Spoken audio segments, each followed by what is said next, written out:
Intellektual mulk muhofazasi portali ishga tushiriladi. Intellektual faoliyat natijalarini rag'batlantirish hamda sohaga zamonaviy axborot kommunikatsiya texnologiyalarini joriy etishni kengaytirishga oid qo'shimcha chora-tadbirlar to'g'risidagi prezident qarori qabul qilindi.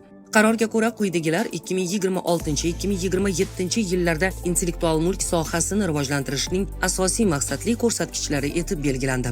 Jumladan, mamlakatda ro'yxatdan o'tkazilgan intellektual mulk obyektlari sonini 100 mingtaga yetkazish, intellektual mulk obyektlarini ro'yxatdan o'tkazish jarayonida texnologiyalardan foydalanish orqali ekspertiza muddatlarini 2 barobarga qisqartirish, Adliya vazirligining sanoat mulki muhofazasi va IP Protection axborot portallari negizida quyidagilarni amalga oshirish imkonini beruvchi intellektual mulk muhofazasi portali ishga tushiriladi.